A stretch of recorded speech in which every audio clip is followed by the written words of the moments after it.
Nós vamos dar as boas-vindas à professora Tatiane Pertel, que está conosco, a quem eu já agradeço novamente, assim como a todo mundo que está aqui. A professora Tatiane é doutora em Língua e Cultura pela Universidade Federal da Bahia, mestre em Estudos Linguísticos pela UFES, tem especialização em ensino de língua inglesa pela UFES também, e é professora adjunta de língua inglesa vinculada ao Departamento de Letras e Artes da Universidade Estadual de Santa Cruz, a UESC, desde 2009. Tatiane coordena o projeto institucional English Teaching Assistance da Fulbright, com CAPES e UESC, coordena o projeto de pesquisa e produção de materiais didáticos de língua inglesa para a formação inicial de professores, é editora-chefe da revista Cadernos de Aulas de Língua Estrangeira, é isso? Coordenou o curso de bacharelado em Línguas Estrangeiras aplicadas às negociações internacionais, enfim, tem vasta experiência no campo da tradução e tem pesquisas que focalizam tradução e ensino de inglês, ensino e aprendizagem de línguas estrangeiras, desculpa, linguística aplicada crítica, interculturalidade, inglês para fins específicos, que a gente conhece como ESP, formação de professores. E é mãe do Gabriel. Boas-vindas para você de novo. Muito obrigada, Tatiane. Você vai falar pelo tempo que você achar que precisa, talvez 40 minutos, 45, e depois a gente abre para uma série de, algumas rodadas de conversa e debate. Muito obrigada de novo. Oi, boa tarde a todos, gente. Eu que agradeço, Júnia, pelo convite. Vocês estão me ouvindo bem, gente? Só para confirmar. Ai, Júnia, quando eu recebi seu convite foi uma alegria muito grande, né? Porque, de uma certa forma, eu sou filha da UFES também, né? Meu mestrado foi aí, fiz especialização aí também. E a minha paixão por tradução começou aí na UFES também, né? Primeiro na especialização em ensino de língua inglesa com a professora Lilian de Paula, a quem eu dedico, né, essa fala da gente hoje, toda essa conversa que nós vamos ter aqui. Eu acho que é importante a gente lembrar a pessoa da Lilian, não somente para a UFES, né, mas também para o campo da tradução, todos os estudos, todas as publicações, todos os debates que Lilian sempre levantou. Então, essa conversa aqui hoje que nós vamos ter também é em honra a essa pessoa maravilhosa, educadora, tradutora, mestra maravilhosa, que me ensinou a sair da caverna, a entender o que era a tradução, e a me apaixonar pela tradução, não só no campo da literatura, mas também no campo do ensino de línguas, né? Então, ela foi a grande responsável.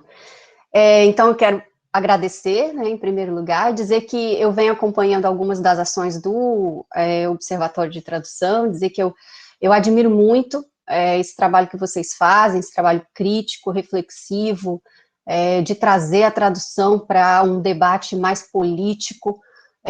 Eu sempre faço isso, mas mais voltado também para o campo da linguística aplicada, voltado para o campo da sala de aula, né? Dizer que os materiais didáticos, as escolhas metodológicas que nós fazemos, elas precisam também e principalmente, né, revelar essas questões políticas, críticas que os textos, que os discursos trazem, e a tradução é uma excelente via para a gente fazer essa análise e trazer essa análise para a sala de aula, né? Então, é mais ou menos nessa linha de raciocínio que eu queria trazer para vocês hoje, essa discussão sobre tradução. Eu vou apresentar aqui, tá, gente? Eu vou peraí, compartilhar com vocês os slides. Então, é nessa linha de raciocínio, né, crítico, transformador, que a tradução pode nos trazer, né, nos obrigar a ter essa visão crítica, política, reflexiva, conscientizadora do mundo, né, que eu gostaria de trazer hoje uma reflexão sobre a história da tradução, sobre o papel dela na sala de aula e como nós podemos repensar essa prática na sala de aula. Então, trazendo uma transformação crítica e o desenvolvimento, né, tanto de professores quanto de alunos ou quaisquer sujeitos envolvidos nesse processo. Aqui, vamos dar uma olhada aqui nos tópicos dessa conversa que eu trago para vocês. Então, a gente pretende aí falar um pouquinho, né, iniciar o papo fazendo um apanhado histórico, bem rapidinho, das razões pelas quais a tradução foi rejeitada e excluída da sala de aula de línguas estrangeiras. Depois nós vamos falar um pouquinho sobre o clima de revitalização, de reintrodução da tradução, dentro do contexto do século XXI, por quê, né, e quais as razões que nós podemos citar, que nós podemos trazer uma nova perspectiva do uso da tradução em sala de aula, e a partir daí, refletir um pouco os conceitos de tradução, mais especificamente como a perspectiva desconstrutivista, com a qual eu trabalho, né, pode nos ajudar a transformar essa visão estereotipada do uso da tradução, que os professores podem ter, né, da tradução, e como ela pode nos auxiliar na elaboração dos procedimentos pedagógicos mais eficazes em sala de aula com o uso dessa prática.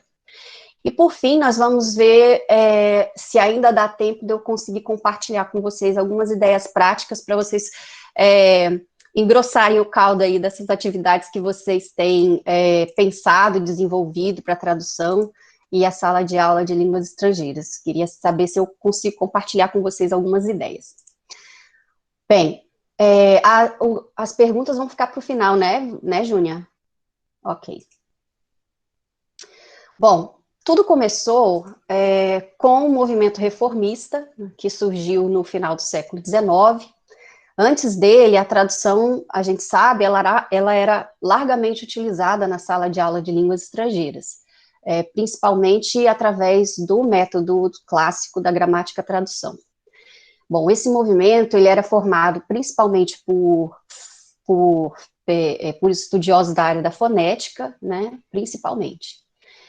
Eles defendiam, nessa época, a primazia da fala, nos contextos de ensino de línguas estrangeiras, em um tempo em que elas eram ensinadas através da gramática-tradução. Então, o movimento reformista foi, na verdade, uma reação até válida aos excessos que havia na metodologia vigente daquela época.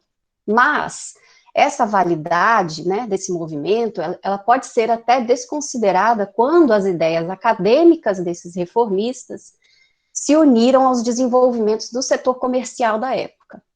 A partir daí, as editoras e as escolas de idiomas começaram a ter um interesse financeiro, um interesse político, na desmoralização das línguas maternas dos aprendizes, e daí começou a colocar a supremacia da língua estrangeira, a supremacia do ensino na língua estrangeira, e desconsiderar a língua materna e todas as atividades, todas as técnicas utilizadas durante o período em que a gramática-tradução era mais utilizada, né? Bom, a partir desses acontecimentos, no final do século XIX, surgiu, nos Estados Unidos, um método conhecido pelo método Berlitz Method, que vocês devem ter estudado, alguns de vocês talvez, que se espalhou rapidamente pelo mundo inteiro. E é nesse método, na metodologia aplicada aí, que nós vemos a primeira pista metodológica mais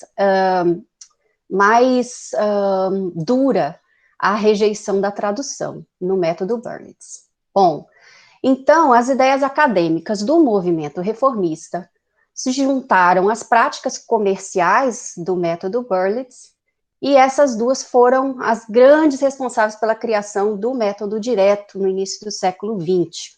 O método direto, cujos proponentes, eles rejeitavam e criticavam o método gramática-tradução, proibia todo e qualquer uso da língua materna do aprendiz.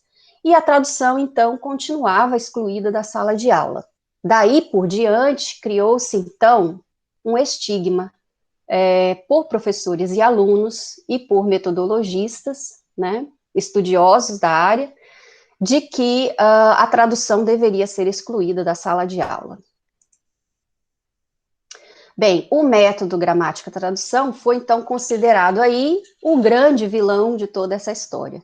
E, a partir de então, a gente vai ver a tradução ser excluída de praticamente todos os métodos do século XX, especialmente por causa do movimento de exclusão da língua nativa do aprendiz por questões hegemônicas, questões políticas, coloniais, e, claro, principalmente por questões comerciais, questões financeiras. A gente sabe que esse mercado de línguas estrangeiras, de ensino-aprendizagem, ele movimenta aí uma indústria de receitas bilionárias. Então, a gente não pode ser ingênuo e acreditar que a tradução realmente é a vilã do processo de ensino-aprendizagem, né? Bem, aí eu sempre digo que a tradução ela foi excluída, mas em tese, porque, na verdade, professores e alunos sempre utilizaram a tradução, ela sempre esteve lá. Mesmo porque a gente sabe que a tradução é uma atividade fisiológica, uma atividade natural. Então, ela sempre esteve lá, mas ao mesmo tempo sendo excluída. Sobre a exclusão, eu trago aí Cook, que eu até incluí nas referências para a gente ler, para essa conversa. Ele diz o seguinte: as críticas do método direto ao uso da tradução no ensino de línguas estrangeiras teve tanto sucesso que, embora a tradução continuasse a ser utilizada em muitos lugares, desde 1900 até muito recentemente, não tem havido praticamente nenhuma discussão sobre o uso da tradução no ensino de línguas estrangeiras na literatura clássica da área de ensino-aprendizagem de línguas. Não é que ela não era considerada, avaliada ou rejeitada, fornecendo-se razões para sua rejeição, mas simplesmente ignorada.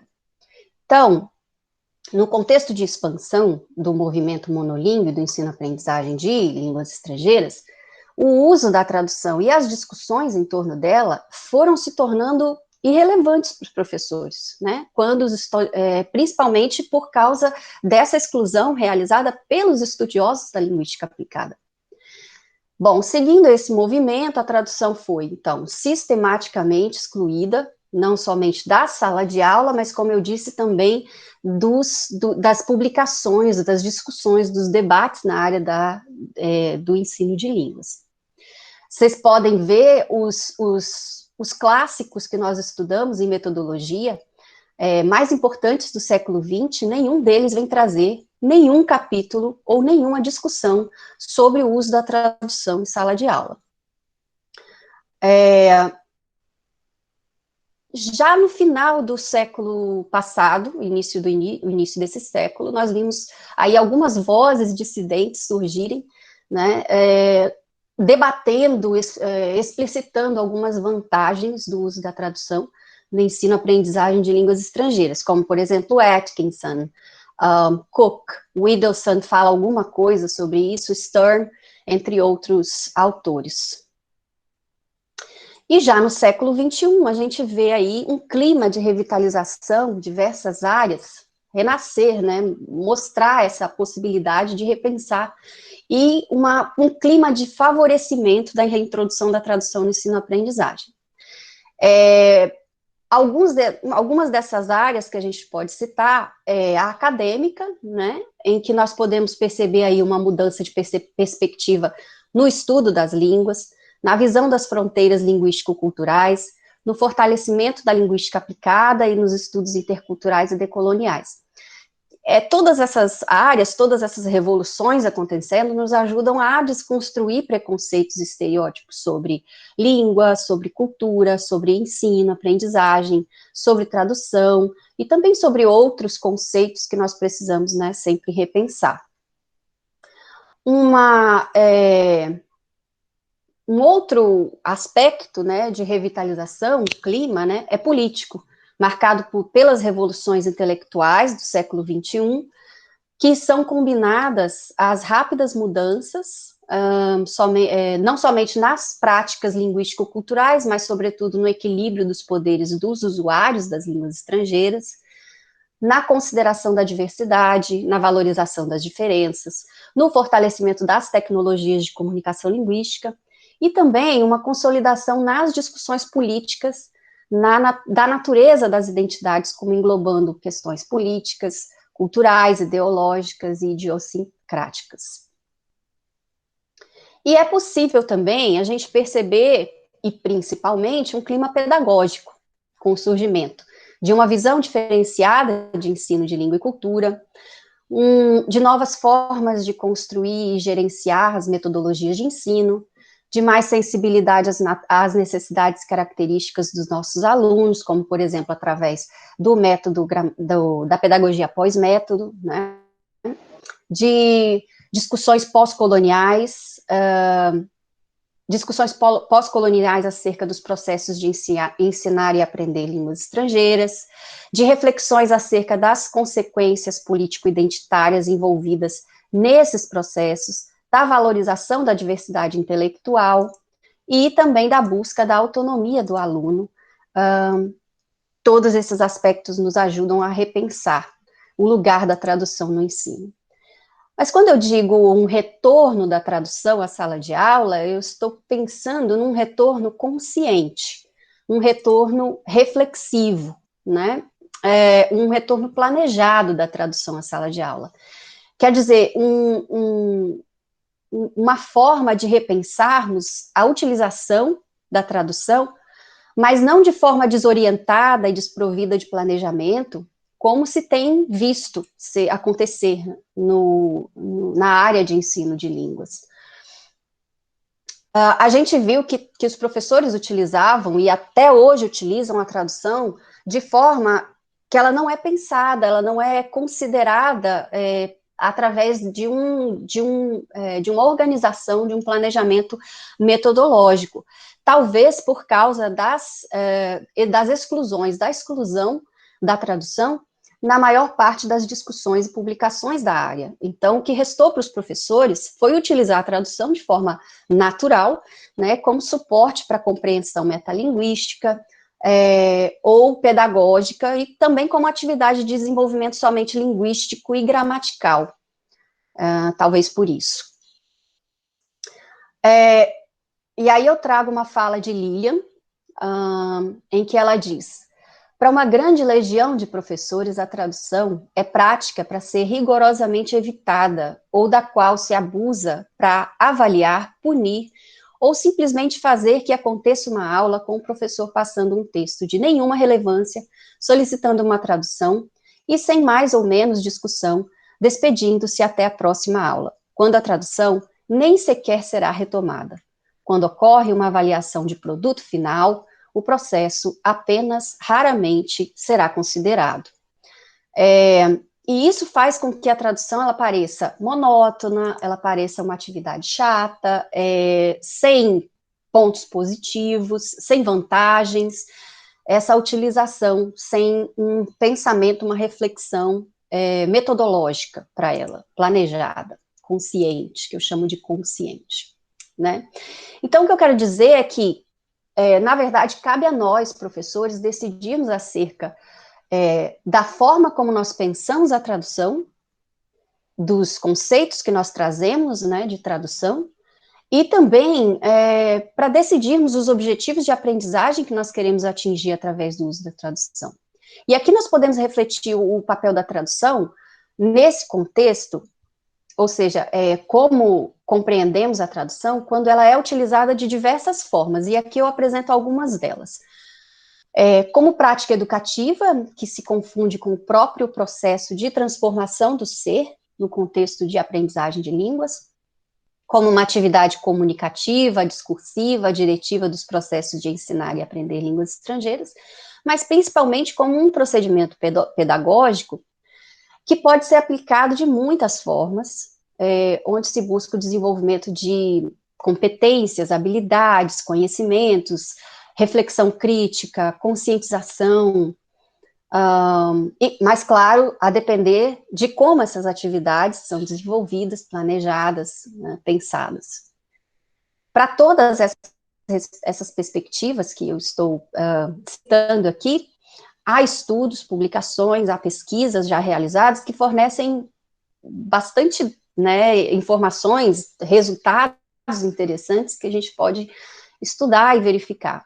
No caso das pesquisas envolvendo o uso da tradução como procedimento pedagógico, esses resultados, eles mostram desenvolvimento além do linguístico, que nós já sabemos que a tradução desenvolve, em que os participantes, eles desenvolvem aspectos diversos, como, por exemplo, sobre interculturalidade, né, questões socioculturais, né, e questões crítico-reflexivas.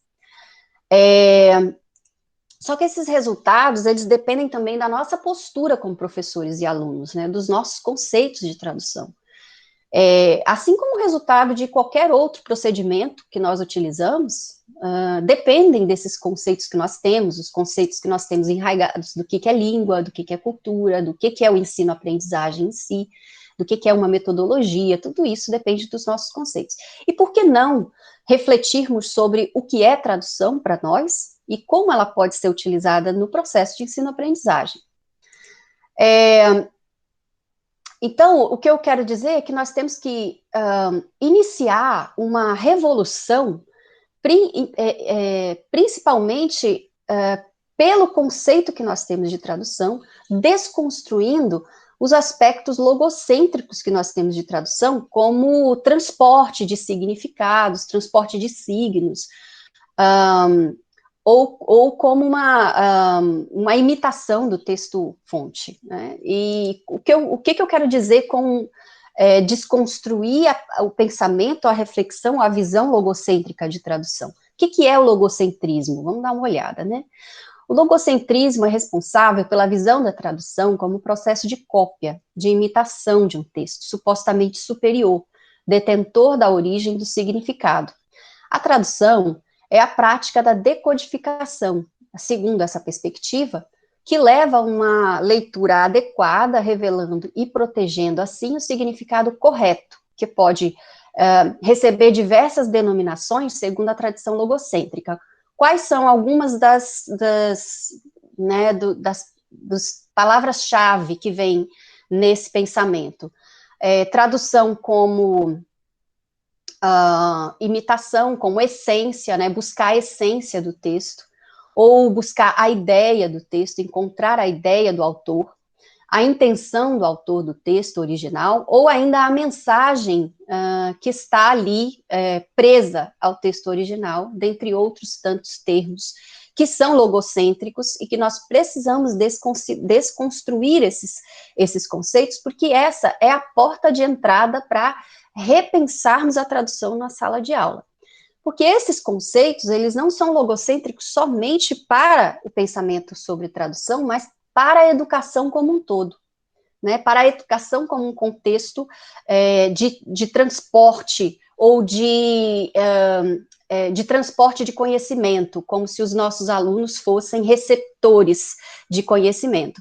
Então, essa desconstrução que nós fazemos desses conceitos de tradução nos ajudam a desconstruir também essa visão estereotipada de educação de línguas, né?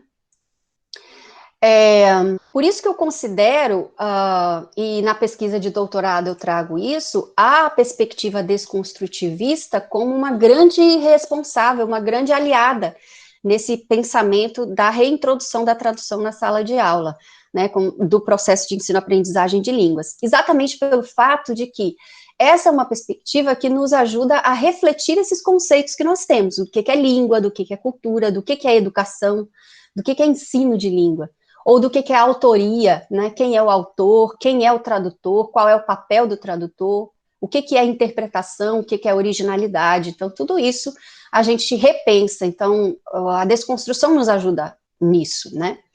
Bom, na verdade, a tradução, ela foi a grande responsável pelo surgimento da perspectiva desconstrutivista, se a gente estudar, pelas mãos e pelo pensamento de Jacques Derrida. Porque a própria prática da tradução, ela é um exercício de rebeldia, como Isabelle falou, né? A tradução, ela é política, ela é um ato de rebeldia que nós fazemos. E foi traduzindo que Derrida iniciou a problematização dos construtos filosófico-linguísticos basilares da metafísica ocidental e muitas vezes colocando esses construtos em xeque, por causa e pela tradução.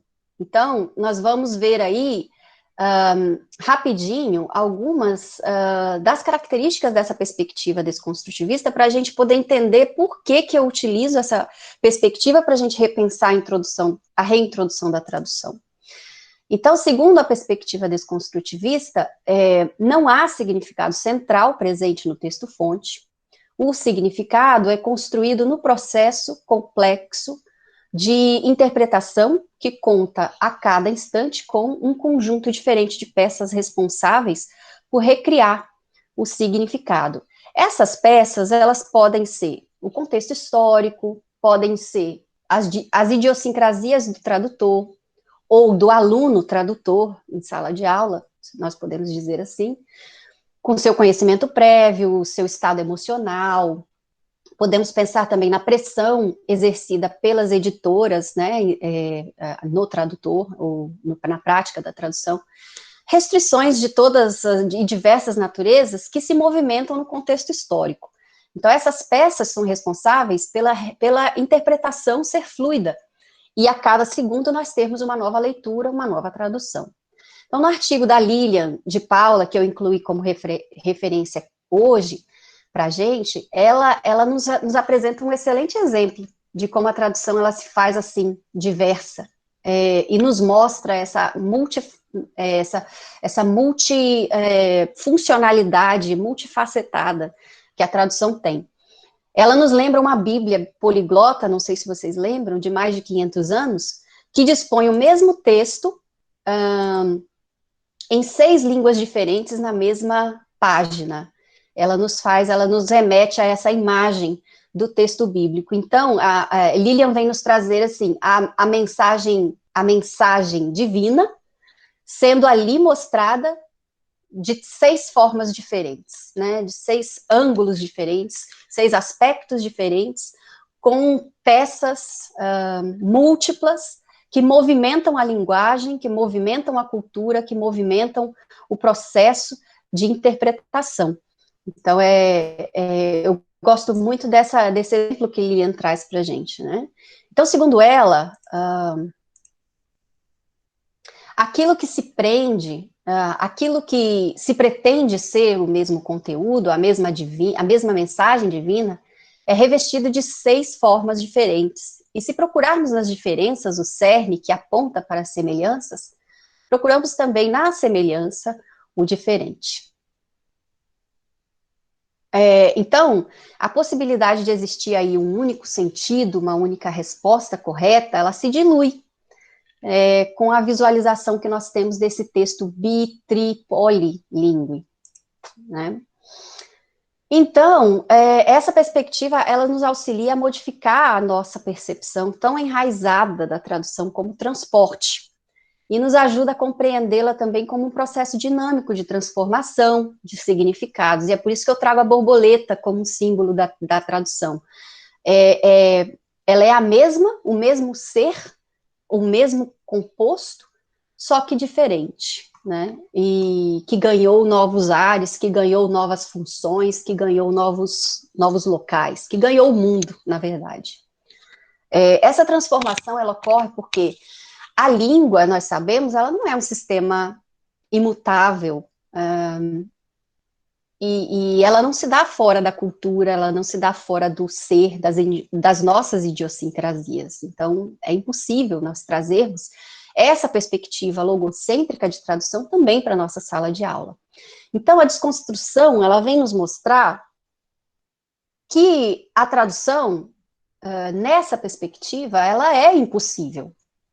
Mas ela é possível como transformação, como um movimento double bind, em que a tradução é responsável por ampliar, por transbordar a língua original, a língua fonte, né? E nessa perspectiva, a gente vê que o texto traduzido, ele imprimirá o conhecimento de mundo, de língua, cultura, de linguagem, de identidade, que já foi adquirido pelo aluno, e aí eu já trago essa perspectiva para o ensino-aprendizagem, né, confundindo a perspectiva de tradução por essa visão desconstrutivista para a sala de aula. Porque aí o aluno se vê senhor, se vê também professor da sua própria construção. Ele constrói o seu próprio conhecimento através da tradução. Porque as peças móveis e que estão envolvidas na sua prática de tradução, né, elas são responsáveis pelo seu desenvolvimento. Então, nós levamos em consideração tudo que o aluno traz para a sala de aula. Então, é isso que a perspectiva de tradução nos mostra, uma perspectiva diversificada, variada, socioculturalmente, politicamente, identitariamente, de todas as formas, a tradução traz esse repensar da sala de aula e do ensino-aprendizagem de línguas, mas principalmente como um local de transformações, né? Um local em que nós, professores e alunos, nos construímos em conjunto e que construímos uns aos outros também nessas variadas perspectivas que a tradução nos mostra. Arrojo vem nos ajudar a entender essa perspectiva dizendo o seguinte: se o significado deixa de ser visto como um objeto estável e transferível, que possa habitar palavras e textos independentemente do veículo em que se encontram, e de uma leitura situada dentro dos limites de um certo momento histórico, o conhecimento também deixa de ser uma lista ou uma tabela de informações estáticas que possam ser controladas ou armazenadas em livros, dicionários ou em materiais de referência para que sejam aprendidas. E ela complementa: a partir dessa reflexão, de acordo com a qual nada se encontra permanentemente ordenado, natural, inalterável, monumental, surge uma certa postura estratégica e uma certa prática pedagógica que são necessariamente associadas à ação, à transformação e à aprendizagem no exercício eficiente de poder. Então, pensar o uso da tradução no ensino de línguas estrangeiras, tendo como perspectiva basilar o desconstrutivismo ou outras perspectivas que nos ajudam a repensar esses construtos enraizados, pode ser uma boa forma da gente reintroduzir a tradução no contexto de ensino-aprendizagem, criando aí uma conscientização em nós, professores, e nos estudantes de línguas estrangeiras, sobre a importância da própria participação, da participação dos alunos na construção dessas escrituras, no sentido derridiano, né? Bom, isso faz com que o foco direcionado para o processo de tradução, que era visto no contexto logocêntrico como um processo de transporte, ele seja direcionado não para o produto da tradução, mas para o processo. O que os nossos alunos fazem para que a gente possa chegar a um resultado final ou vários resultados finais que são encontrados através da tradução. Então, esses alunos, os nossos alunos, ou nós mesmos trabalhando, né, a tradução, a gente percebe que cada ação nesse processo, ele corresponde a um passo individual dos alunos na construção dos próprios métodos de produção de significados, e eles abrem mão daquela esperança inútil, fútil, de encontrar um significado central, um significado correto para a tradução. Então, nós mudamos a perspectiva, que era negativa, de que nunca encontraremos uma tradução perfeita, para uma visão positiva do uso da tradução como eu estou contribuindo para o processo de aprendizagem, de transformação dos seres nesse contexto.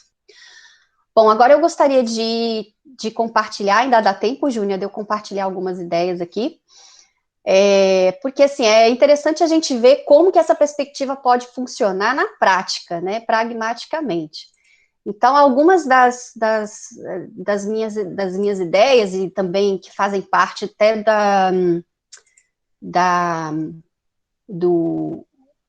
das pesquisas, né, que eu venho auxiliando a desenvolver, eu vou mostrar algumas coisas para vocês. Primeiro, é bom a gente listar algumas das diversas habilidades que eu falei com vocês, que a gente pode desenvolver diversas habilidades competências, conhecimentos, atitudes, né, através da tradução, mas é interessante a gente visualizar algumas delas. E elas foram, muitas dessas que nós estamos vendo aí, elas já foram mostradas em resultados concretos de pesquisas. Então, nós podemos desenvolver vocabulário, e muitas vezes a gente fica aí, né? A gente acha que a tradução só desenvolve gramática e vocabulário, mas pela própria apresentação da pesquisa que Isabelle vem fazendo, a gente percebe o quanto a gente pode ganhar com a tradução, que não é só com aquela análise literária que a gente faz, mas com a aplicação de tudo isso na sala de aula. Então, aí a gente pode ver desenvolver vocabulário, conhecimento sobre as estruturas gramaticais, aprimorar a interpretação de textos orais e escritos, melhorar a organização textual, a escrita criativa, adquirir atitudes interculturais, melhorar a percepção da conexão língua-cultura, ativar a memória, desenvolver ou aprimorar a conscientização crítica, potencializar a percepção das diferenças e semelhanças linguístico-culturais entre as línguas, descobrir visões etnocêntricas, desconstruir visões etnocêntricas e estereótipos, aumentar o conhecimento sobre a língua, cultura estrangeira e sobre a própria cultura num par contrastivo, em comparação, em contraste, aprimorar habilidades orais, como entonação, stress, sons individuais, dentre outros que não caberia nesses 40 slides que eu estou trazendo para vocês aqui. Bom, algumas não, eu acho que eu posso dizer até todas essas habilidades, atitudes e conhecimentos que eu mostrei para você aqui, a gente conseguiu olhar, a gente conseguiu visualizar durante a pesquisa que nós fizemos de doutorado. Aqui eu apliquei a pesquisa na UESC, no curso de letras, em que nós buscamos verificar o papel da tradução na formação de professores de inglês, um curso de letras. Aqui na UESC a gente tem, o curso não é igual ao de vocês, não é a habilitação só em inglês, aqui é habilitação dupla, então os alunos, muitos deles entram sem ou quase nenhuma proficiência na língua estrangeira, então eles têm cursos disciplinas de inglês desde o primeiro semestre, e eu queria verificar também se a tradução poderia ser utilizada para níveis básicos, iniciantes de inglês. Então, nós aplicamos essa pesquisa no primeiro e no segundo semestre do curso de letras, e a maior parte desses alunos não tinham conhecimento quase nenhum da língua inglesa, e nós conseguimos trabalhar, assim, atividades com materiais autênticos em língua inglesa para esses níveis iniciais, né? E através dessa pesquisa a gente conseguiu verificar muitas dessas competências, habilidades e conhecimentos que eu listei aí. Mas antes disso, é bom a gente pensar que para desenvolver as atividades de tradução é primordial, assim, pensarmos no planejamento e no desenvolvimento das atividades de tradução em estreita conexão com a temática do plano e com os outros procedimentos pedagógicos em estreita conexão. Também trago a possibilidade, e talvez até a necessidade de usarmos materiais autênticos de cunho crítico, que suscitem a reflexão crítica através da tradução, né? E aí eu trago para vocês um exemplo que nós utilizamos no doutorado. Esse texto foi um texto utilizado, ele foi um documentário em vídeo, e nós depois utilizamos o documentário como atividade oral e escrita. E esses alunos, eles tiveram contato com esse documentário em língua inglesa. É um documentário sobre as profissões dos limpadores de latrinas na Índia, que a maior parte da Índia ainda não tem saneamento básico, então as pessoas que ocupam essas castas baixas na Índia fazem esse trabalho manual de limpeza dessas latrinas das casas. Então a gente trouxe essa realidade social, e através da tradução nós desenvolvemos atividades críticas, linguísticas, né, que nós conseguimos desenvolver aí habilidades tanto linguísticas quanto interculturais, e a conscientização também. Mas a melhor, ou a maior, vamos dizer assim, uma das atitudes que nós conseguimos desenvolver, que mais impactou a gente, foi a desconstrução da visão etnocêntrica, baseada na nossa perspectiva de sociedade.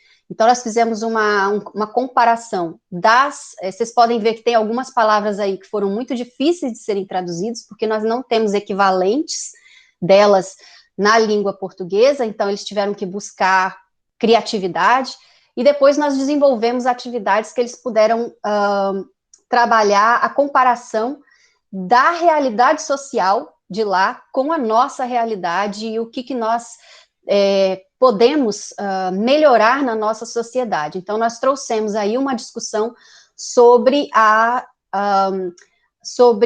o preconceito social de classe que existe na Índia e também que existe no Brasil, através da tradução e das discussões que nós tivemos após o processo de tradução em si.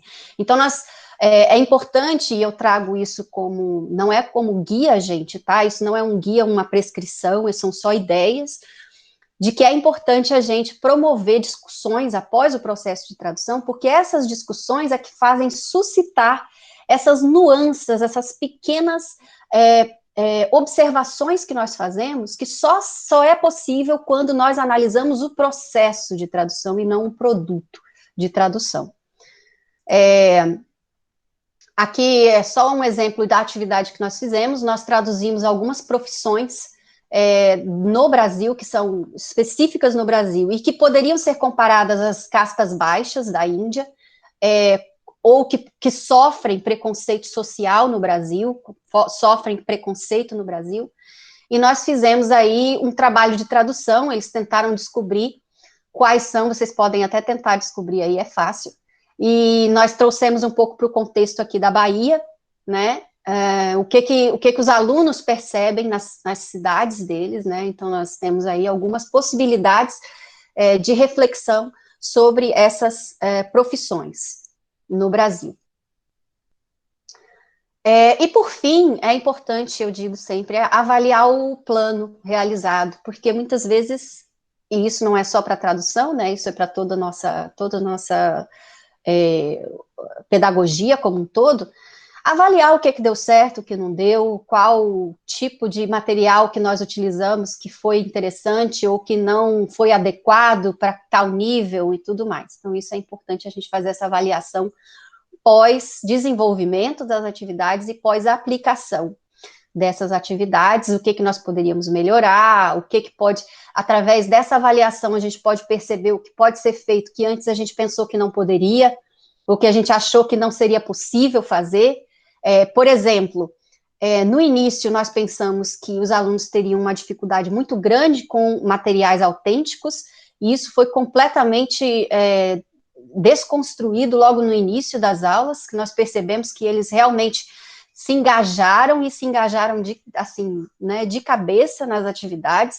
Alguns dos alunos até falaram depois para a gente que nunca pensaram na utilização da tradução daquela forma e que, como professores, jamais deixariam a tradução novamente de fora. Então, essa discussão, essa desconstrução dos conceitos, ela precisa ser levada para a sala de aula, para os nossos alunos, para que eles também, depois, perpetuem essa desconstrução, que a gente consiga construir aí uma corrente de reflexão sobre a tradução. Daí algumas atividades interessantes, né, a tradução reversa, não sei se já, a tradução reversa é da época elisabetana, eu acho, né, da Rainha Vitória, ela aprendia desse jeito também, né, com a tradução reversa, em que os alunos têm um texto oral ou escrito em inglês, traduzem para o português, em um outro momento, pode ser até numa outra aula, eles traduzem novamente ou de volta para o inglês. Então, isso pode ser um processo muito interessante de revisitação, né, de revisitar os conceitos que foram feitos e de construção de novos vocabulários. essa nova tradução que é feita do português para o inglês é sem o contato do texto original. Então, os alunos têm que tentar trabalhar a memória do vocabulário, das estruturas gramaticais, dos conceitos, da interpretação que eles fizeram, né, e buscar novas possibilidades. E aí tem a tradução reversa, que eu chamo de telefone sem fio. Eu já fiz essa atividade no LEA, né, com os alunos de business, e foi super interessante para trabalhar também a tradução. Ela acontece mais ou menos assim. O professor já trabalhou a temática, já trabalhou o vocabulário, já trabalhou tudo na sala de aula.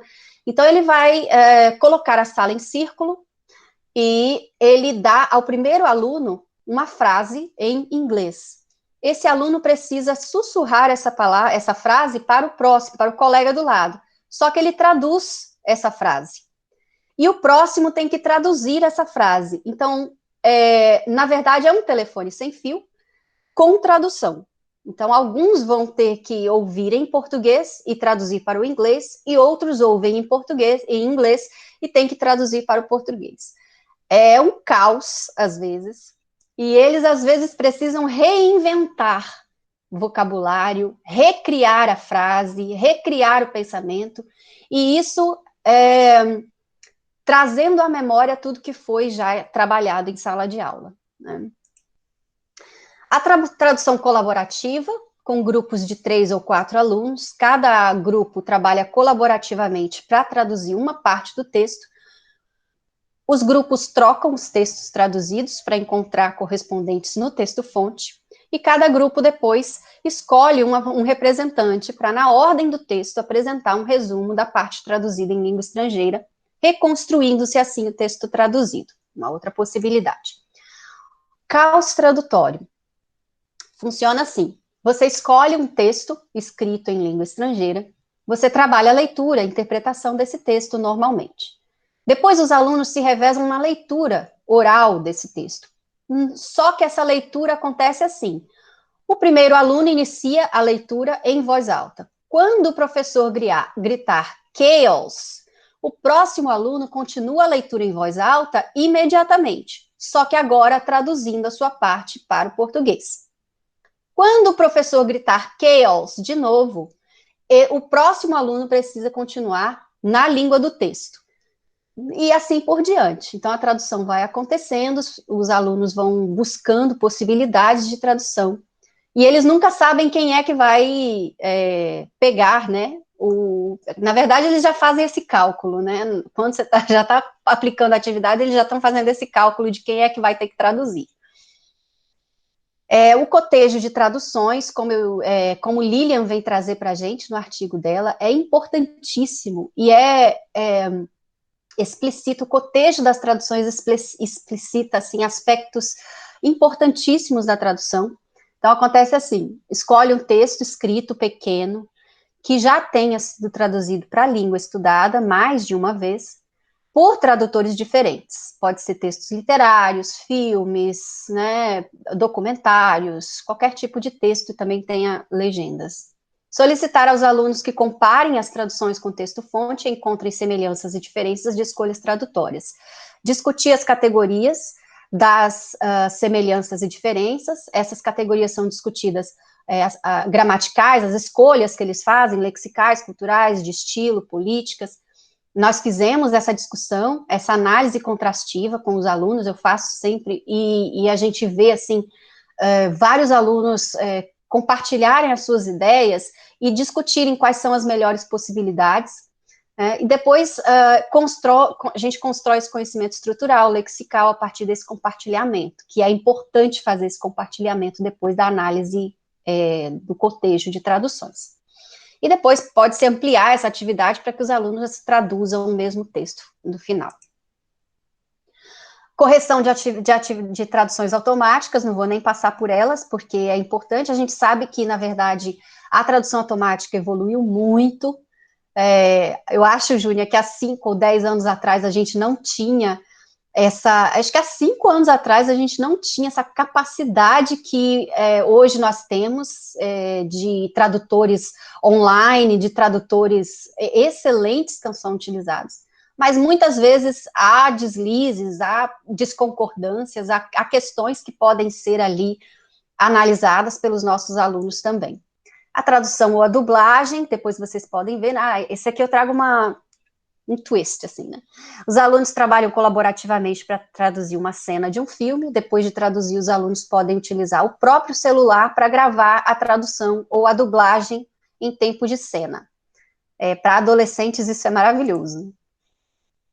E dublagem 2, encontrar um documentário, uma palestra, ou uma cena de um filme de língua estrangeira, estudada com legendas na língua materna, os alunos, e que esteja em sintonia com o plano da aula.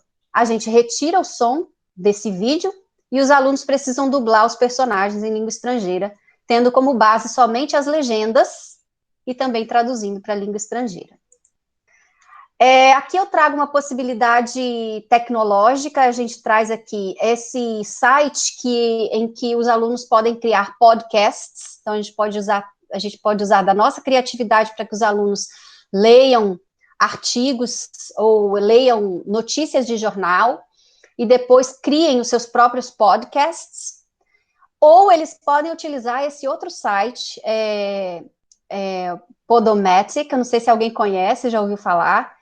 Os alunos criam um avatar deles, e eles podem escolher até o sotaque deles, e tem sotaques, assim, da África do Sul, tem sotaque da Austrália, eles podem escolher a forma como eles vão falar, né, e esse site modifica isso, e eles utilizam esse site e o avatar deles para criar um vídeo com a tradução deles dessas notícias, né, ou com um resumo dessas notícias, que também pode ser interessante.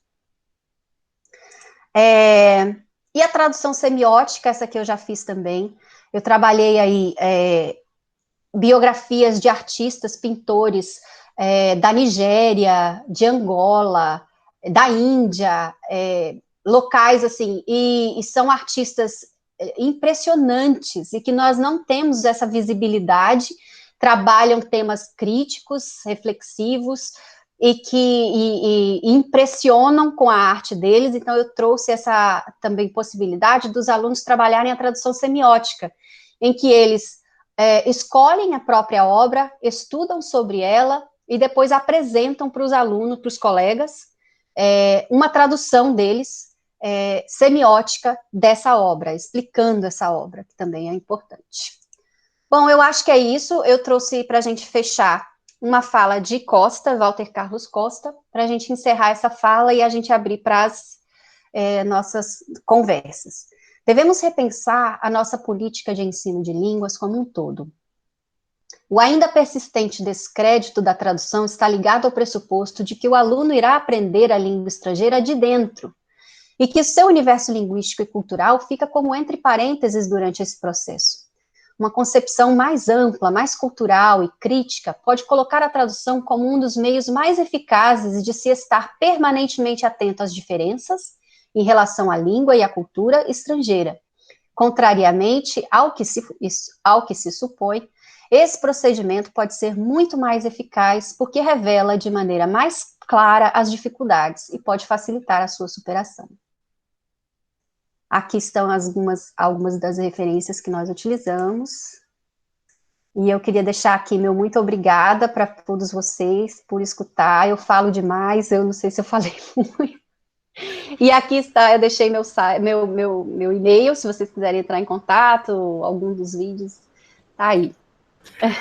Maravilhoso, maravilhoso. Tatiane, excelente contribuição que você está dando para o Observatório, para a UFES, e para o campo da educação linguística, né, e também para a educação como um todo, né, porque estou até arrepiada aqui, muito maravilhoso você trazer toda a reflexão teórica, as formulações conceituais e dividir as experiências do que você fez, né, e tudo que também está registrado em pesquisa ao longo dessas últimas semanas. Eu não sei, Tatiane, se você segue o Observatório no Instagram.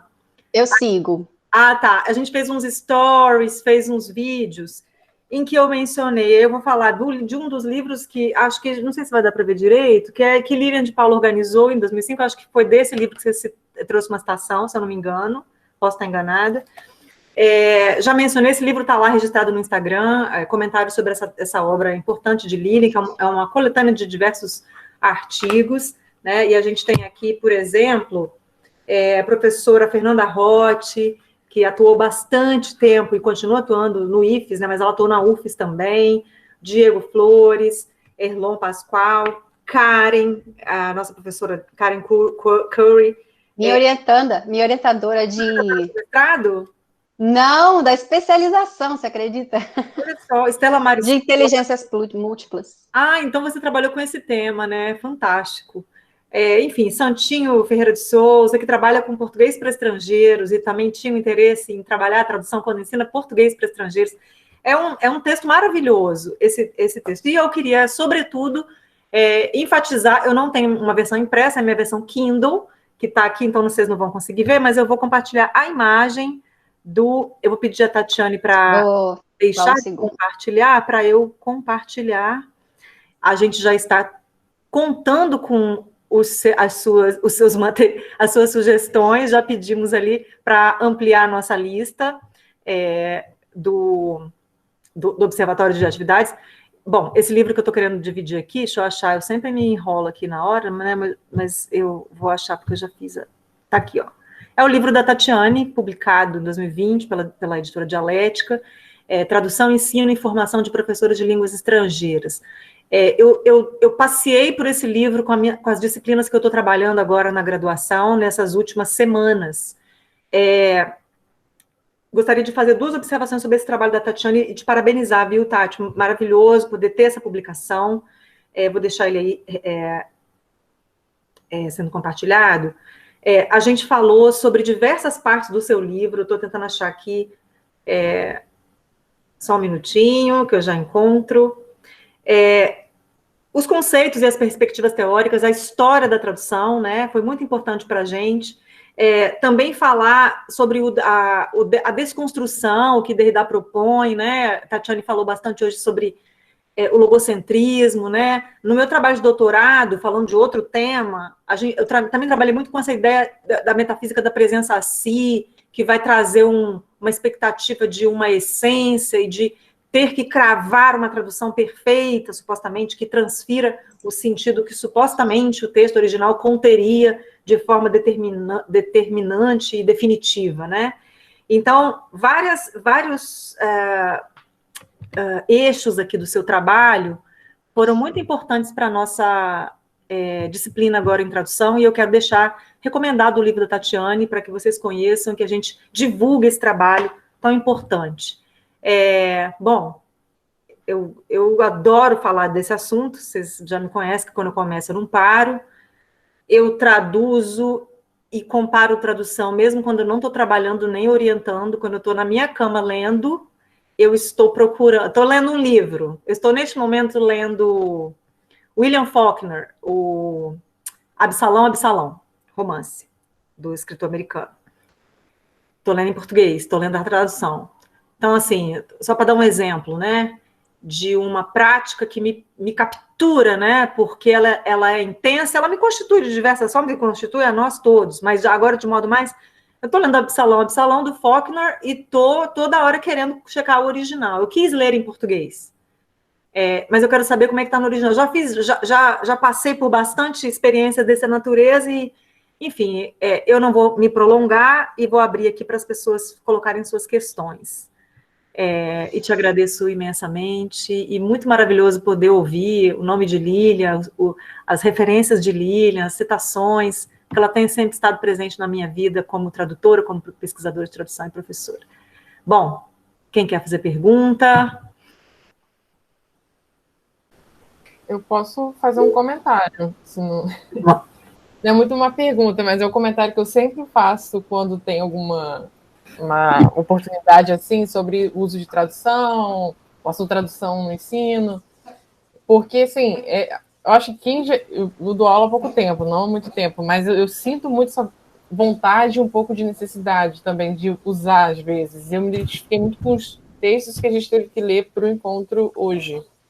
Enfim, mas o comentário que eu queria fazer é o seguinte, eu acho que recentemente, até você citou isso também, a gente vem falando muito sobre esse uso da tradução, só que na prática é muito difícil convencer a instituição a deixar a gente usar, sabe? E até os alunos, acho que você falou isso também hoje, tem aluno que tem um pouco de preconceito quando um professor já não tem muita essa coisa, já tem que ser inglês o tempo todo, não sei o quê. E... Enfim, é uma mente aí que tem que mudar, e não só individualmente do professor, a gente sente, é muito também da instituição em si, e é muito difícil mudar essa cultura. Obrigada, Kati. Eu vou sugerir, então, que se a gente tiver mais alguma pergunta ou comentário, que a gente faça mais duas, e aí volta para a Tatiane, e depois a gente faria mais uma ou duas outras rodadas. Mais alguém? Algum comentário ou pergunta? Olá a todos, boa noite. Tem vários comentários a serem feitos nessa apresentação maravilhosa. Eu vou fazer dois comentários. Um relacionado ao que a Catilane falou, e outro também sobre a apresentação da professora Tatiane. Que não há, como a Júnia sempre nos diz, né, a tradução também é sobre saber ler bem. E o exemplo que a Tatiane trouxe das castas lá da Índia, das profissões, me lembrou rapidamente que o professor também vai precisar, o professor vai precisar estudar também sobre outra cultura e também vai ser transformado, né, nessa busca por... Quando você mostrou o exemplo das profissões, eu lembrei de um exemplo que eu não sabia, um exemplo simples, né, que na Inglaterra existem pessoas que ficam na rua, né, com uma plaquinha para ajudar as crianças a atravessarem, né, que é Lollipop Woman ou Lollipop Man, que eu não sabia, que eu estava lendo um texto e eu não estava conseguindo entender do que o texto estava falando, que era a base central do texto era sobre essa profissão. Então, no ato de eu pesquisar, eu descobri sobre outra cultura, né, sobre como as outras pessoas veem questão de segurança de trânsito. Então, isso também abre portas para os novos conhecimentos para as professoras e professores. E sobre o exemplo do que a Catilane falou, é muito difícil convencer as instituições. Eu trabalho numa instituição que vê a tradução de uma maneira bastante limitada, mas quando a gente mostra o ganho linguístico, acho que é possível. Eu mesmo, semana que vem, vou ter que dar feedback para os meus alunos, e alguns alunos usaram o Google Tradutor de uma maneira não muito eficiente, que um aluno escreveu sobre uma palavra que faz referência a drogas na redação. Isso eu tenho que abordar, mostrar para eles o uso da tradução, como deve ser feito. Então, acho que é possível, sim, a gente mostrar para as instituições o uso pedagógico da tradução a partir da produção dos alunos. Eu acho que é uma boa maneira de tentar convencê-los disso. Mas muito obrigada a todos. Obrigada, João. Mais uma pergunta ou comentário, e aí a gente volta com a Tati. Eu queria fazer um comentário. Primeiro, agradecer, gostei muito da sua apresentação, e vou começar com uma confissão. Eu fiz letras, acabei o final agora, né? Colegial no início do ano, e eu já dava aula de inglês há um tempo, já tinha dado aula de outras línguas, mas assim, eu sempre fui muito contra a história da tradução e fui desbancada com isso no ensino, durante o curso de letras na UFES, mais especialmente como aluna da Júnia, mas não só, outros professores também, e eu achava assim muito estranho, porque eu falava, mas olha, a gente tem que tentar usar, enfim. E aí depois vi que era outra história completamente diferente. Mas, ao longo da sua apresentação, eu havia escrito aqui uma pergunta, e aí falei, não, com a quantidade de exemplos que você deu, maravilhosos, né? Eu tinha escrito aqui como é que a gente, para não ser pessimista, sem querer ser pessimista, vou ler a pergunta, do ponto de vista da atual realidade neoliberal, como seria possível, se é possível, retomar o uso da tradução no ensino, e isso de maneira geral, a despeito da universidade, que na universidade, na pós-graduação, é mais fácil, né? Então, considerando a tradução como exercício que você mencionou de... quero usar exatamente, de eficiente exercício eficiente de poder, né? E ao longo das leituras dos textos que você enviou, e principalmente na sua apresentação, eu fui anotando e fiquei pensando, falei, meu Deus, não vai ser possível nunca, porque é um ato político, né? Com aquela apresentação da Isabelle também, ela é uma gracinha, ela sempre fica nervosa, eu acho que é mais charme, porque ela é de uma potência, né? Ela tem uma densidade, uma coisa, ela sempre arrasa no final. E aí, assim, é sempre um ato político, então eu fico me perguntando como é que a gente vai fazer para usar, para retomar isso. Eu acho que não se tem interesse que a tradução daí volte, né? Porque na prática da educação, por que transformar, né, o indivíduo? Por que conscientizar o indivíduo, né? A tradução tem essa... Mas, desculpa, eu não queria fazer palestra, era... Maravilhoso, sempre muito relevante suas intervenções. A gente volta para a Tati, e aí eu aproveito para dizer, tá aberta a segunda rodada de inscrições, tem mais 2 vagas, tá? E o Marlon Coutinho solicitou que você repita, Tati, por gentileza, as referências, depois se você puder apresentar o slide de novo.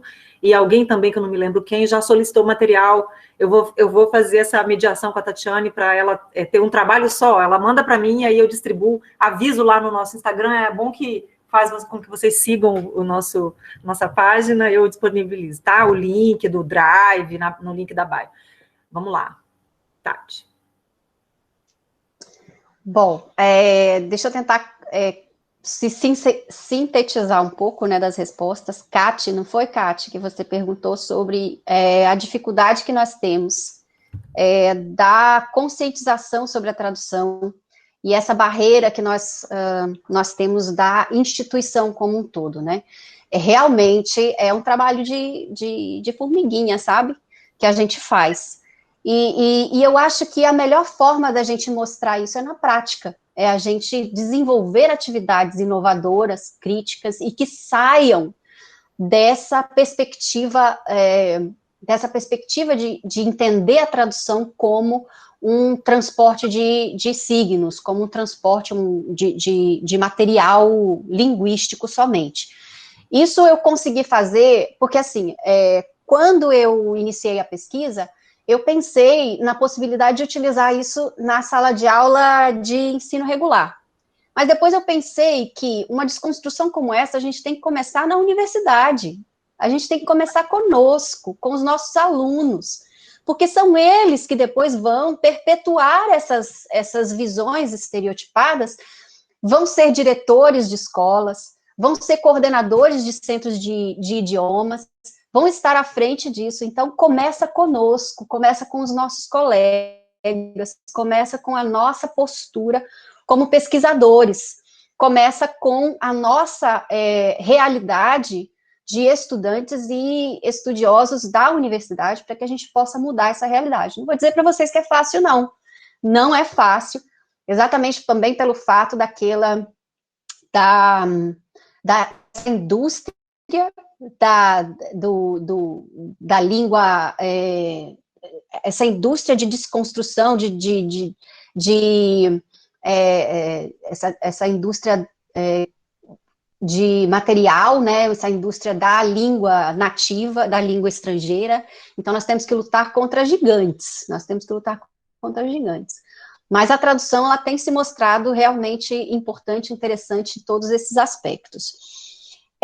Sobre a transformação do professor, então, eu escolhi trabalhar com uma professora, e, na verdade, quem aplicou os planos foi essa professora, não fui eu fui observadora, e ela aplicou os planos. Então, eu tive que fazer um trabalho, na verdade, na minha pesquisa de doutorado, eu tive que fazer um trabalho anterior à aplicação com a professora, que tinha uma visão como essa, que eu também tinha, de tradução como um mal na sala de aula, né? Uma atividade que somente trazia questões negativas. Então, eu tive que trabalhar com ela antes, para que nós pudéssemos depois aplicar. Então, a gente conseguiu juntas, com essas discussões que vocês estão fazendo, gente, esses encontros do observatório são são, assim, importantíssimos para esse trabalho de formiguinha que a gente tem que fazer, que começa conosco, mas que aos pouquinhos a gente vai mudando essa realidade, né? E a última, acho que Cristina me perguntou sobre essa atual realidade que nós temos, neoliberal, a tradução como um exercício eficiente de poder. Como que nós podemos utilizar essa tradução como exercício de poder? Bom, na verdade, pensarmos a tradução por essa perspectiva de transformação, ela já é um ato de rebeldia. E ao utilizar esses textos, essa visão crítica que nós temos das interpretações, ela é um ato de poder, ela é um ato de rebeldia. Então, além de utilizar a tradução, a gente pensar possibilidades de textos que nós podemos trazer essa reflexão crítica sobre esse exercício eficiente de poder que é feito pelos nossos alunos também. Então, mostrar através dos nossos alunos que eles exercem esse poder no texto e que o tradutor, ao fazer uma tradução, exerce o mesmo poder. Então, ele se enxergando como fator transformador nesse processo, ele percebe também como que a tradução pode servir como um meio de propagação de visões hegemônicas, de visões políticas, de discursos de poder, como nós estamos vendo aí, até o nosso presidente utilizando da tradução, ele utiliza da tradução como um objeto de poder, né, de manipulação, e que nós todos fazemos isso, e que não é só ele, todos nós fazemos isso. Então, é mostrar essa questão, trazer essa questão para a sala de aula. Eu não sei se eu respondi a todas. Acho que sim. A gente tem agora a Rita Uliana. Se eu puder só fazer um parênteses antes, porque eu ia usar da palavra também como uma das inscrições, então eu já faço agora, vou furar a fila. Rita, que vão te ver. Olha só, quando a Tatiane fala do uso da tradução pelo senhor que ocupa a cadeira da presidência da República, isso me faz lembrar do dossiê Tradução e Transformação Social, que a gente organizou no ano passado, que eu mencionei aqui no bate-papo, que foi dedicado a Lilian de Paula. Foi uma edição especial da revista Percursos, que tem editoração-chefe de Patrick Rezende, que vai estar no nosso próximo encontro, e que me convidou, na época, para organizar esse dossiê. Tem uma entrevista da Mona Baker, e tem homenagem para a Lília. O que a gente fala na apresentação desse trabalho? A gente recupera várias situações históricas em que a tradução, ora esteve ao lado do poder, ora esteve ao lado do contrapoder, ou sempre dos dois lados. Quer dizer, isso nos levanta a questão, quer dizer, reforça o que Tatiane já falou, do fato de que o ato de traduzir, como reescritura, que como uma narrativa da qual você se apodera, né, para apresentar, porque tradução não é reprodução, tradução é produção, tradução não é só uma representação, tradução é uma apresentação de uma posição, né? Então, dessa forma, a tradução vai ser uma praxis muito importante para apropriação de territórios, para disputa das arenas políticas, sociais, culturais de todo tipo, né? Então, acho que é bacana reforçar isso. Imagina, nesse sentido, quando a gente pensa a tradução para além da questão das atividades da sala de aula, justamente como Tatiane fez, trazendo a história, fazendo a conexão com as outras questões, políticas, da indústria de ensino de língua, né, da vibe ultraliberal que nos condiciona e produz, né, produz nosso desejo, inclusive, toda essa reflexão, ela vai contribuir para a gente pensar a tradução não como um apêndice, não como um adendo. Esse era o nome, inclusive, da oficina que a gente ministrou lá em 2015, a respeito da qual tem essa lista de atividades que a gente vai acrescentar, né, as da Tati. Não como apenas um apêndice. Não, eu vou acrescentar uma atividade, não uma atividade extra. não nessa perspectiva instrumental, exclusivamente instrumental. Claro que uma abordagem instrumental em tradução também é bom, se você não pode fazer nada, mas a proposta é muito mais ampla. Quando eu falo de línguas e tradução, eu estou falando de tradução como uma perspectiva, e várias vezes Tatiane usou essa palavra. Não é a tradução como uma ferramenta apenas, não é a tradução como um anexo apenas, é a tradução como uma perspectiva, e aí tem todas as questões interculturais, a questão de poder, e aquela que eu gostaria de inserir, de modo mais explícito, que já foi ventilada aí, é o modo como a tradução está posicionada no contexto maior, transnacional, em que existe uma divisão internacional do trabalho, no sentido marxista, né? Ou seja, a divisão social do trabalho que já se coloca para nós nas nossas realidades nacionais, quer dizer, tem aqueles que trabalham, que são oprimidos pelo trabalho, pela exploração do seu trabalho, e aqueles que vivem de quem trabalha, vivem do suor, do rosto, das riquezas produzidas por aqueles que trabalham, né? Então, tem os donos dos meios de produção e os trabalhadores que vivem nesse sistema de opressão.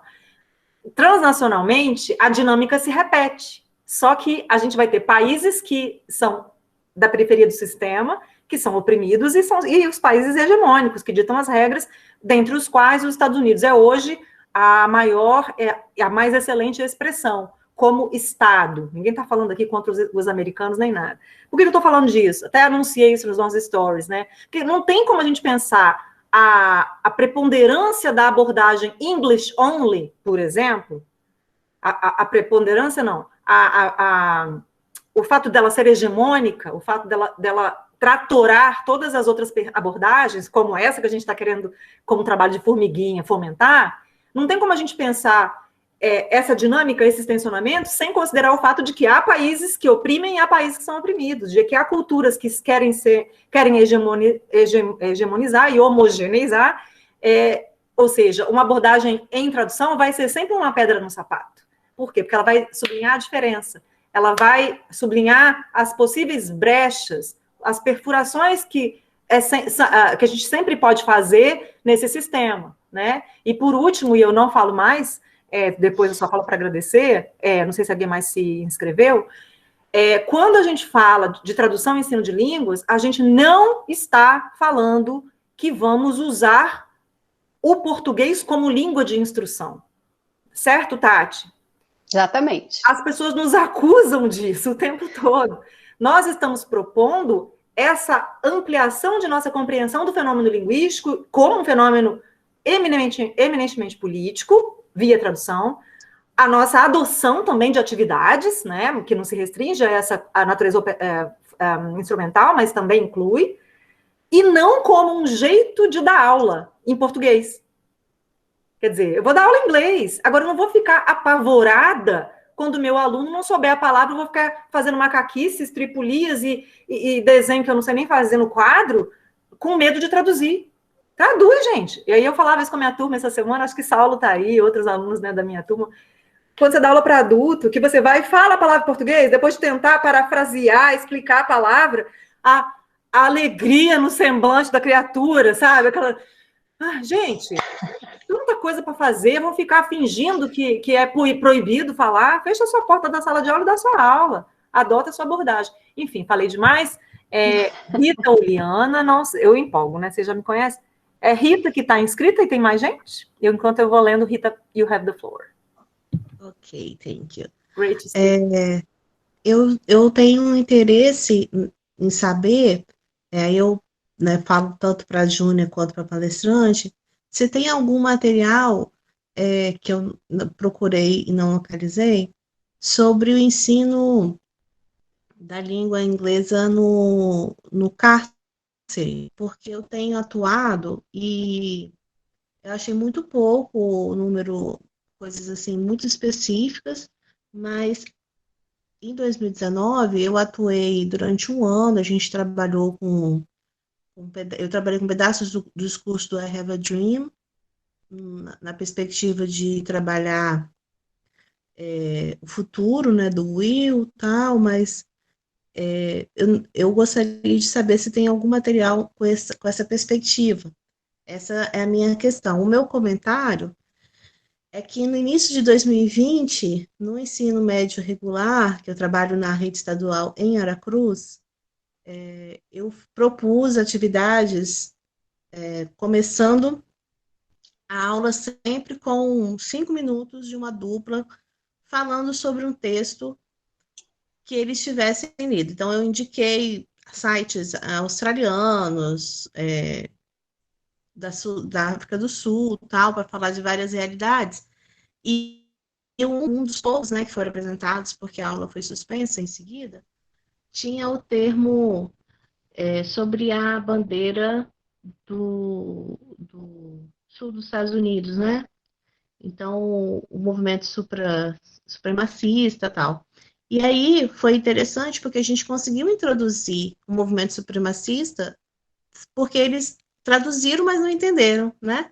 Eles tiveram essa palavra, o vocábulo, mas a gente não tinha o contexto, e aí eles tiveram que pesquisar o contexto para poder apresentar. Então, essa é meu testemunho aí em relação ao ganho cultural via tradução, né? Porque eles não têm esse trabalho, então fizeram muita coisa no Google, sim, mas resolveu? Não, porque esse conceito, né, está subentendido. E parabenizar aí pelo projeto, estou super feliz de conseguir hoje, e tomara Deus que eu continue conseguindo daqui para frente. Rita, falhou aqui a minha internet, eu não ouvi a primeira parte que você me perguntou, se há leituras sobre o uso da tradução em qual contexto? No contexto... Educação no cárcere. Hã? Educação no cárcere. Ah, no cárcere. Eu não sei se eu estou me lembrando disso. Rita, eu não sei se eu tenho. Não, posso até, eu posso até procurar, mas eu realmente não sei. Eu não localizei, e é uma necessidade, né? Porque você chega lá e Com só certeza. pensa em nome de banda, nome de música, e aí eu pedi fazer isso, porque eu recebi falar para eu preparar para a próxima aula, porque eu também não sou dicionário, e aí você acaba abordando na época, por exemplo, que eu dei família, aí você dá o conceito de parents, né? Que aí é um pouco da desconstrução também do que a língua portuguesa. É um belo campo aí, viu? Para desenvolver uma pesquisa interessantíssima nesse campo aí de materiais, de uso de tradução nesse contexto aí, ó. Super legal, viu? Eu tenho pesquisado sobre a área, mas não tenho achado literatura. Aí, se a Júlia também tiver uma referência. Isabela Calmon é uma orientanda minha de iniciação científica que vai fazer a apresentação, acho que... Não, já fez no mês passado, sobre a pesquisa dela. Não é sobre material para situações de encarceramento, mas traz uma discussão que pode fomentar a produção desse material, entendeu? Muito importante. Ela está trabalhando com o conceito de memória cultural, tradução, como uma tarefa a mais para o tradutor, como recentemente na UFPR, estava até na banca, Tati, com o Walter Costa, com muita alegria de estar com o Walter Costa na banca, e eu falei, eu quero falar primeiro, porque depois que o Walter falar, eu quero desaparecer. Aí deixaram eu falar primeiro, falei muito. Walter Costa, que foi citado pela Tati, esteve aqui na UFES um tempo atrás, a convite da Lília, essa rede, né, grande mestre.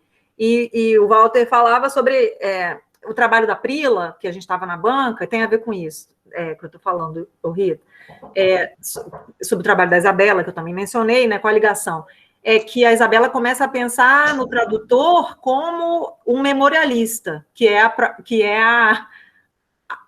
a deixa da Prila lá na banca que eu fui, que Walter Costa estava, né? Na verdade, é como se a gente fosse explicitar uma praxis que já existe desde sempre. Porque traduzir é registrar, é não deixar estar na contramão do apagamento, do esquecimento, né? Então, mas aí tem os contornos específicos que a Prila dá no contexto do racismo, né?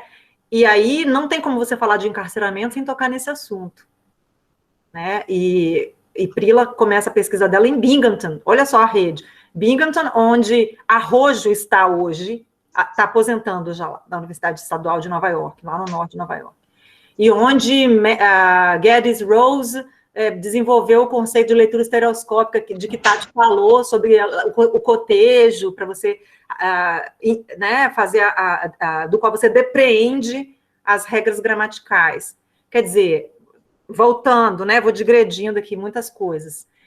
O trabalho da Isabela, que está conosco aqui na UFES, faz contribuições que poderão fomentar aí uma produção de material que você pode se juntar a nós e fazer. Legal. Ia ser muito maravilhoso, tá? E a tese da Prila, em breve, vai estar disponível. Tati. Obrigada. Não, agora é Tati respondendo e depois... Você vê que eu vou tocar no assunto que Lilian deve estar falando de mim, Lilian. Espero que sim. Da tradução como essa questão social mesmo, essa questão assim, de trazer a tradução para a sala de aula, não somente instrumentalizada, não somente como uma ferramenta por si, né? Não somente como uma forma que o professor tem de, sabe, de preencher o espaço que está sobrando, e aí dá uma tradução e manda o menino traduzir, não. É um conceito de tradução, é uma perspectiva de tradução como transformação humana, como transformação social, como nós mesmos sendo traduzidos e traduzindo a sala de aula. Então, é um contexto macro de tradução que nós temos que levar. Porque se nós continuarmos com essa perspectiva, com essa visão de tradução, que de uma língua para outra, de um sistema linguístico para outro, nós não vamos mudar nada, né? Nós vamos simplesmente alimentar essa visão quadrada, sabe, clássica, ultrapassada de tradução. Então, a gente só vai alimentar esse sistema. Então, nós temos que pensar a tradução realmente numa visão macro, numa visão de transformação educacional, de transformação da sala de aula como um todo, né? E aí, pensar os textos que nós trabalhamos, pensar as temáticas que nós trazemos, de todas as formas. Então, por exemplo, eu trabalhei também em uma turma, um texto que trazia, um texto simples, sabe? Que a gente imagina que seja simples, mas nós temos que ter, como professores, uma visão um pouco mais aprofundada desse material que nós utilizamos. Era uma nota de rodapé da Amazon, que trazia uma informação extra, e eu acho que ela deve ter sido acionada pela justiça por causa disso, de que a Amazon ela vende esses CDs de desenho animado. Um dos desenhos animados é o Tom and Jerry, né, o Tom e Jerry. Então, ela foi obrigada a colocar uma nota em inglês de que nos desenhos de Tom and Jerry tem questões racistas, tem questões envolvendo o racismo. E eu vendo essa nota, eu fui, sabe, buscar mais informações, porque eu, como mãe, e como, gente, eu assisti Tom e Jerry a minha vida inteira, nunca pensei nisso, nunca imaginei uma coisa dessas. E fui pesquisar sobre isso, e o que há mesmo tem uma ama, eu acho, uma ama negra no desenho, e o Tom trata ela com violência, às vezes, bate nela, às vezes, trata ela com uma, né, uma tratativa muito violenta, né? E que nós assistindo Tom e Jerry, a gente acha isso normal, e a gente acaba utilizando esse material na nossa sala de aula e acaba perpetuando visões racistas sem perceber. E a tradução fez com que a gente percebesse isso, porque alguns dos aspectos do texto em si, algumas palavras do texto fizeram com que a gente refletisse algumas questões racistas envolvendo esse tratamento, que não é só racista, mas também de classe, nos Estados Unidos, na década de 40 e de 50, quando esses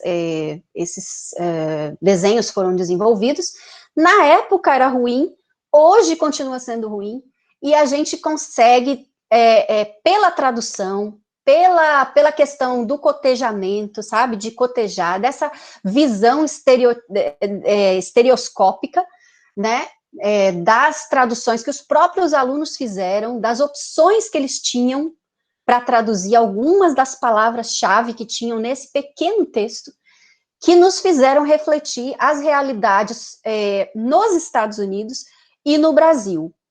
E como eles desconstruíram essa visão que a Júnia falou sobre a visão colonial dos Estados Unidos como padrão, né? Como nós conseguimos desconstruir um pouco dessa visão hierárquica e ultranacional que temos, tanto dos Estados Unidos quanto do Brasil. Então, através da tradução, nós podemos perceber isso. E essa visão de tradução, essa perspectiva de tradução como transformação consciente, da consciência, sabe, da compreensão. Gente, isso é freiriano. Isso é freiriano. E muitas das escolas que se dizem utilizar a visão freiriana para desenvolver suas metodologias de ensino, quando a gente ouve, quando eles ouvem falar de tradução, ou quando ouvem que um professor está utilizando a tradução na sala de aula, mudam totalmente a postura. Então, aí quando a tradução entra, aí já não é mais freiriana, aí a gente não vê mais Vygotsky, porque a visão construtivista de que nós precisamos utilizar o conhecimento prévio do aluno, tudo some quando a gente fala sobre tradução. Então, tudo isso a gente tem que, como a gente estava pensando, é um trabalho de formiguinha, é um trabalho de conscientização, pouco a pouco, que a gente vai fazendo conosco e com os nossos pares, com os nossos colegas, com os nossos alunos, e mostrando na prática, porque é algo que é como se fosse uma ideologia, sabe? Essa questão da tradução vista nessa perspectiva, assim, de transporte linguístico, né? Esse transporte estrutural. Então, desconstruir isso não é fácil, como desconstruir qualquer ideologia, qualquer enraizada não é fácil, né? Mas cabe a nós, né, fazer esse trabalho pequeno, mas nós achamos que é pequeno, mas não é. É bem amplo, né, o que nós podemos fazer. Léo Pichara. Boa noite, querido. Boa noite a todos. Me ouvem? Estou aqui completamente emocionado, porque Tatiane falando, vocês todos de Lilian de Paula, eu tive o prazer de ser orientado por ela no meu TCC, e eu já era entusiasta da tradução quando eu cheguei à UFES, e depois com Lilian, aí eu descobri que traduzia tudo é tradução.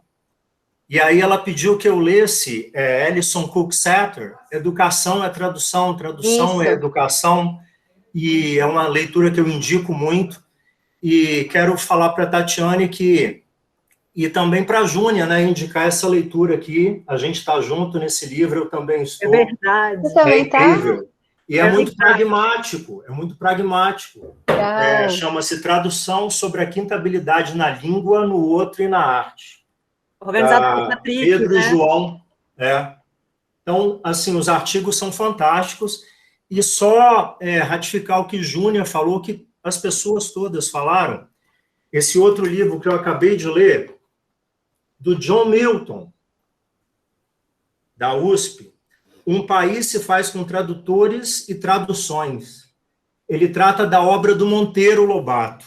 E Monteiro Lobato, ele simplesmente abriu as portas para a edição no Brasil de livros estrangeiros, e ele começou a traduzir muito, e, infelizmente, fez muitas coisas muito interessantes com a edição de vários livros e publicações inúmeras no Brasil. Então, fez um boom no mercado literário no Brasil, mas, infelizmente, ele usava, através da técnica da recontagem, que ele chamava, a voz da dona, como é que era o nome da avó?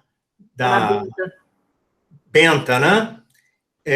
Ele usava a voz da Dona Benta recontando as histórias, por exemplo, a tradução de Peter Pan. Era a Dona Benta recontando, ele colocava as ideias e os ideais políticos dele nas traduções para as crianças brasileiras. Então, uma geração inteira de crianças ouvindo ataques da Narizinho, da Emília, a cor da tia Anastácia, entre aspas, a ignorância de tia Anastácia. Então, como a tradução é política a esse ponto, entendeu? É muito importante a gente tocar nesse assunto e queria indicar essas duas leituras. O Milton, ele tenta salvar a pele do Monteiro Lobato, mas é bem difícil. É bem difícil. Muito difícil. Ele traz coisas incríveis, fala que ele tenta ir para os Estados Unidos num certo período, que ele falha aqui e tenta virar escritor lá, mas ele não consegue ser reconhecido justamente pelos pensamentos racistas, né, que ele sempre colocava na sua escrita. Então, a importância disso do trabalho da Júnia e de todos os tradutores que fazem esse trabalho, que inclusive foi dedicado a Lilian de Paula, de colocar para o inglês tudo que foi feito, o que aconteceu no Brasil, da situação política brasileira. Era isso que eu queria falar. Obrigado. Parabéns. Muita alegria, Léo. Sua contribuição aí, muitíssimo relevante. Ótimas lembranças, né, Tati? Esse livro. Nossa! Se você puder escrever o nome aí pra gente. Eu não tenho esse livro, eu não li esse livro, e eu lembro muito bem da Lilian falando. Não, esse é o que Patrick organizou. Esse eu deixei para divulgar, Léo, em maio, porque vai ter Patrick falando, e aí eu vou trazer ele para os nossos stories. Agora, esse livro eu não li, eu não tenho, e eu lembro perfeitamente de Lilian falando muito empolgadamente sobre esse texto. E eu acabei nunca tendo. Ah, não do John Milton, esse outro, do Tudo Educação é Tradução. Da Alison Cooksetter. É desse que eu estou falando. O do John Milton, importante para a questão também, eu botei aí no chat aí umas considerações sobre o fato de que ele foi muito corajoso, né?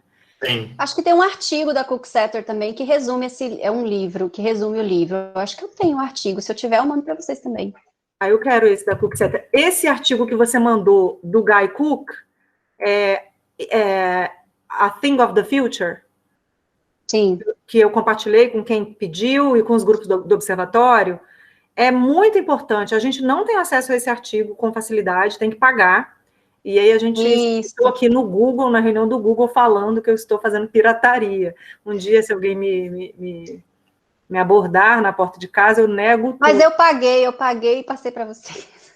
Ah, bom. Não, e também a gente combinou, né? A gente combinou de que a gente ia pagar, né, pelo artigo e tudo. Isso, exatamente, tudo isso. Enfim, mas eu quero saber se tem mais algum comentário, mais alguma pergunta. Eu sou testemunha.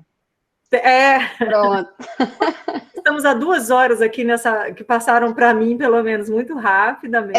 Tem esse livro do Guy Cook também. Ele também você não consegue disponível. Livro maravilhoso. Só que hoje em dia, gente, comprar livro importado tá impossível. É impossível. Na época do meu doutorado, eu comprava livro por 50 centavos de dólar, assim, entrega gratuita. O Translation and Language Teaching, do Guy Cook? Se vocês quiserem, eu tiro um tempinho para fazer um PDF bonitinho, e a gente também compartilha ideias deles também. Esse do Guy Cook, que você está falando? Não tem para comprar, está esgotado há muito tempo. Ixi, Eu comprei de segunda mão, depois de pensar muito, e de fazer muita conta do meu dinheirinho suado, porque foi muito caro. Usado, com marca... tá caríssimo, gente, hoje em dia livro tá caríssimo. Comprei pela Amazon, eu não vou nem falar o valor, que é assim, vergonha que eu tenho de falar quanto que eu paguei, mas porque eu tô... Exibida! Pois eu tenho, mas assim, agora eu tô até com vergonha, eu vou ter que fazer a digitalização, mas eu não faço essas coisas, eu tô falando aqui para o público também não. Que faz essas coisas. Então, gente, muito obrigada.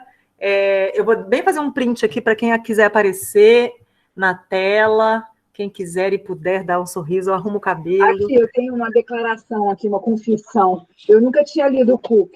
E eu li para assistir a Tatiana, esses 2 artigos que ela mandou, e me lembrava muito do Derrida ao longo da leitura, porque como escreve bem o cara, né? Me lembrava do Derrida, que o Derrida diz que tem textos que chamam a tradução. né? Sim. E, nossa. Ele é fantástico, é. Ele é Ó, vou fantástico. fazer o nosso print, hein? Posso? 5, 4, 3, 2, 1. Muito obrigada. Take care of yourselves. Cuidem-se. Adorei. Não tem como falar nominalmente aqui todo mundo maravilhoso que apareceu, gente saudosa da minha vida. E, sobretudo, Tatiane, por dispensar 2 horas do seu tempo aí com a sua família, com seus amores aí. Sábado. Se cuidem. Até a próxima. Beijo. Obrigada. Beijo. Tchau. Thank you.